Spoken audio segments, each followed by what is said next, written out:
Halo Bankers, selamat datang di channel YouTube Potret Perbankan. Tujuan dibuatnya channel ini bukan bermaksud untuk show off atau pamer ya, melainkan hanya sebatas untuk memberikan informasi bagi Anda yang ingin tahu tentang kehidupan dalam perbankan. Baik dari sisi kehidupan karyawan bank hingga mengenal jenis-jenis posisi atau jabatan yang ada di dalam perbankan itu sendiri.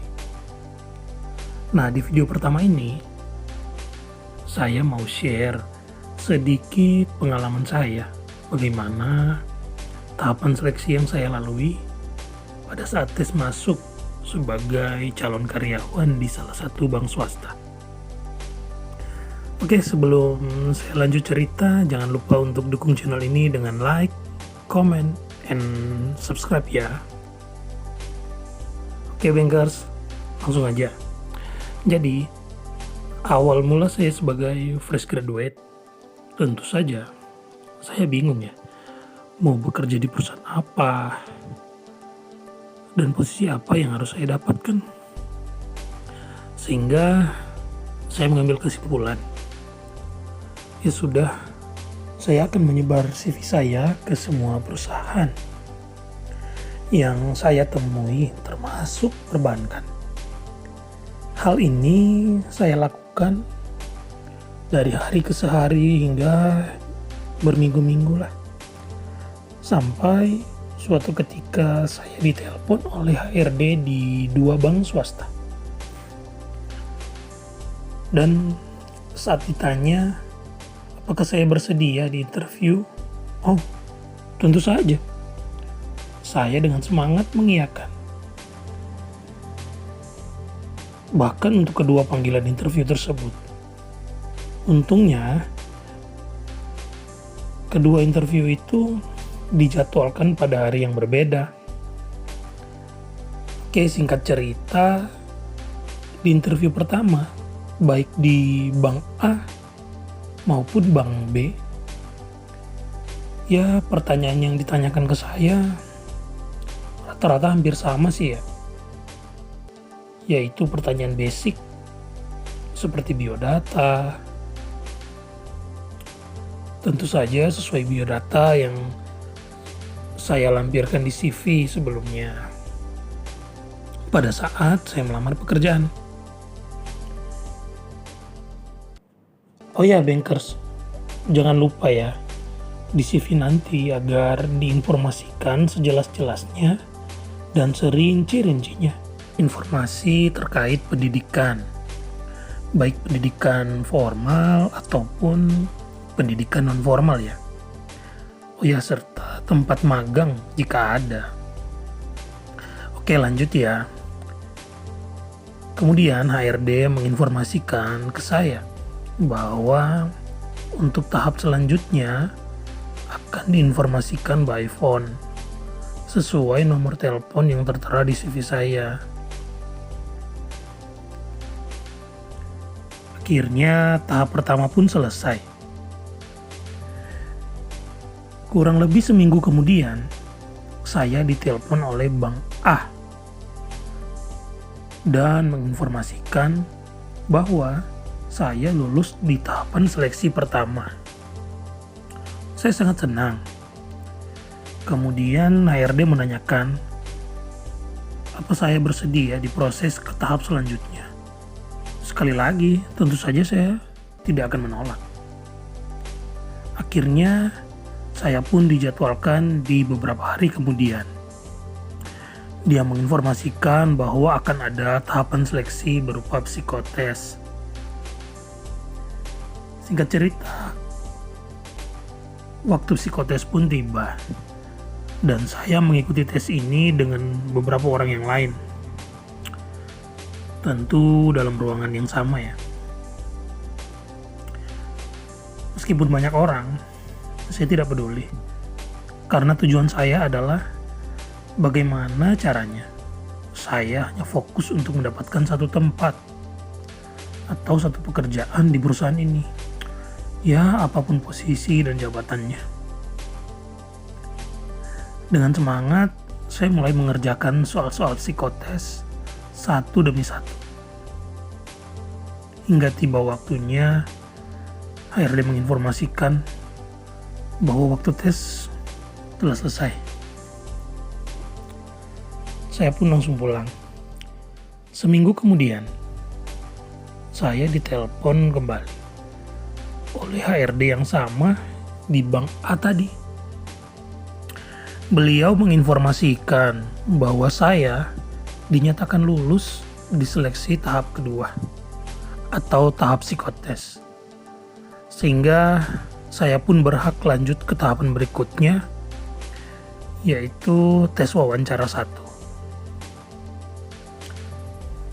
Akhirnya, saya pun dijadwalkan di beberapa hari kemudian untuk mengikuti seleksi berikutnya, yaitu ke tahap wawancara 1. Oh ya bankers, saran saya, datanglah setengah jam sebelum jadwalnya agar persiapan kita lebih matang. Oke, lanjut ceritanya ya. Akhirnya tiba saatnya saya harus seleksi ke tahap wawancara 1. Di tahapan wawancara 1 ini, saya dipertemukan dengan salah satu pimpinan di bank tersebut. Di tahapan ini, saya cukup banyak mendapatkan pertanyaan yang lebih pribadi. Seperti status saya, latar belakang keluarga saya, hingga motivasi saya bekerja di perusahaan ini. Setelah kurang lebih setengah jam, saya dicecar dengan berbagai pertanyaan. Akhirnya wawancara pun selesai. 2 hari kemudian, saya kembali dikabari oleh HRD bahwa saya dinyatakan lulus dari tahapan seleksi wawancara 1. Kemudian saya ditanya lagi apakah mau dijadwalkan lagi di minggu berikutnya untuk lanjut ke tahapan seleksi berikutnya, yaitu tes wawancara 2. Wawancara 2 ini adalah wawancara dengan end user. Di tahapan ini, saya kemudian dipertemukan dengan 2 orang sekaligus. Yang ternyata, orang yang pertama adalah calon atasan langsung. Atau mungkin yang biasa kalian dengar sebagai manajer. Ya, itulah calon manajer di tim saya. Dan orang yang kedua adalah calon rekan setim saya yang kemudian akan membantu saya saat memulai pekerjaan nanti di perusahaan ini. Di tahapan ini, saya tidak terlalu banyak diberikan pertanyaan.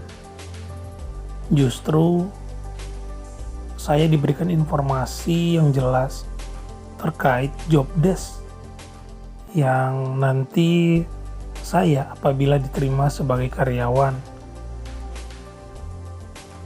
Bahkan di tahapan ini, saya banyak diberi kesempatan untuk bertanya secara langsung sebanyak-banyaknya terkait perbankan, terutama job desk saya yang sebelumnya sudah mereka jelaskan tadi. Di akhir interview ini, saya benar-benar terkejut saat mereka menginformasikan jika saya telah diterima sebagai karyawan di Bank A ini. Dan saat itu, saya langsung disodorkan kontrak selama 1 tahun pertama. Dan saya diminta untuk tanda tangan apabila telah membaca dan menyetujui kontrak tersebut, di mana dalam kontrak tersebut tertera semua hak-hak saya sebagai karyawan, termasuk informasi gaji, tunjangan, serta informasi kewajiban saya sebagai karyawan. Setelah saya selesai membacanya, saya pun langsung menandatangani perjanjian kontrak tersebut. Oke, bankers. Sampai di sini dulu ya video saya kali ini. Di next video, saya masih akan berbagi jabatan apa yang saya dapatkan pertama kali di Bank A ini. Dan berapa gajinya. So, ditunggu ya video berikutnya. Jangan lupa nyalakan loncengnya ya, agar kalian mendapatkan notifikasinya jika saya sudah mengupload video-video berikutnya yang terbaru. See you banker. Semoga video ini boleh bermanfaat buat kalian semua ya. Dah.